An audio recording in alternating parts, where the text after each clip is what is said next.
സർക്കാർ അൻവറിന് രാഷ്ട്രീയമായി തന്നെ പി വി അൻവർ ഇപ്പോഴും ഉള്ളത് കൊൽക്കത്തയിൽ തന്നെയാണ്. നമുക്ക് ലഭിക്കുന്ന വിവരം അനുസരിച്ച് അല്പസമയത്തിനകം തന്നെ അദ്ദേഹം അവിടെ നിന്നും വിമാനത്തിൽ പുറപ്പെടും. കൊൽക്കത്ത എയർപോർട്ടിലാണ് അദ്ദേഹം ഉള്ളത്. അവിടെ നിന്ന് നേരെ തിരുവനന്തപുരത്തേക്കാണ് അദ്ദേഹം എത്തുന്നത്. ഇന്ന് രാത്രി തിരുവനന്തപുരത്തായിരിക്കും അദ്ദേഹം ഉണ്ടാവുക.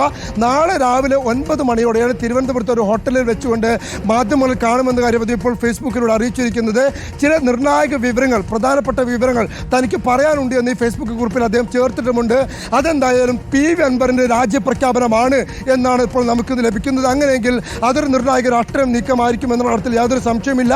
പാലക്കാട് ഉപതെരഞ്ഞെടുപ്പിന് ശേഷം വീണ്ടും ഒരു ഉപതെരഞ്ഞെടുപ്പിലേക്ക്, അഥവാ നിയമസഭാ തെരഞ്ഞെടുപ്പിന് മുന്നോടിയായി തന്നെ വീണ്ടും ഒരു ഉപതെരഞ്ഞെടുപ്പിലേക്ക് കളമൊരുങ്ങുന്ന ഒരു സാഹചര്യത്തിലേക്ക് എത്തിയിരിക്കുന്നു. അതിന് പി വി അൻവർ തന്നെ ആയിരിക്കും ഒരു പക്ഷേ വീണ്ടും അവിടെ മത്സരിക്കുക എന്ന കാര്യത്തിൽ യാതൊരു സംശയമില്ല. പി വി അൻവറിനെ സ്വീകരിക്കാനുള്ള ഇല്ലെങ്കിൽ വലിയ ഒരുക്കങ്ങളൊക്കെ തന്നെ ഇന്ന് കരിപ്പൂരിൽ DMK പ്രവർത്തകർ നടത്തിയിരുന്നു. തികച്ചും അപ്രതീക്ഷിതമായാണ് ഇന്നത്തെ വരവ് പി വി അൻവർ ക്യാൻസൽ ചെയ്യുന്നതും പിന്നീട് അത് നാളേക്ക് മാറ്റുന്നതും. അങ്ങനെ നാളെ എത്തുന്ന പി വി അൻവർ പക്ഷേ MLA സ്ഥാനം രാജിവെക്കാൻ കൂടിയാണ് എത്തുന്നത്. വളരെ പ്രധാനപ്പെട്ട വിവരങ്ങളാണ് അഷ്കർ അലി കരിമ്പ ഇപ്പോൾ പങ്കുവെച്ചുകൊണ്ടിരിക്കുന്നത്. മമതാ ബാനർജിയുടെ ദീദിയുടെ ഉറപ്പ് കിട്ടി, രാജിക്കൊരുങ്ങി പി വി അൻവർ.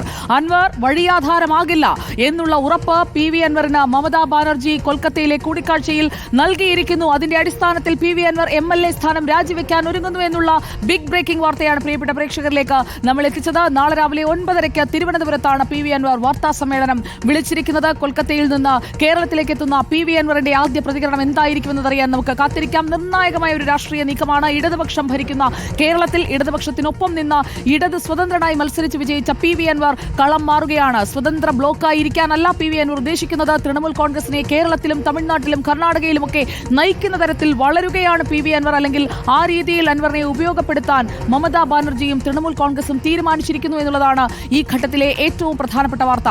അൻവറിന് അടുത്ത തെരഞ്ഞെടുപ്പ് നിലമ്പൂരിൽ നിന്ന് നേരിടാനാണോ അതോ അൻവറിനെ രാജ്യസഭയിലേക്ക് എത്തിക്കാനാണോ മമതാ ബാനർജി ഉദ്ദേശിക്കുന്നത് എന്നതിൽ അൻവറിന്റെ മറുപടിക്കായി നമുക്ക് കാത്തിരിക്കാം.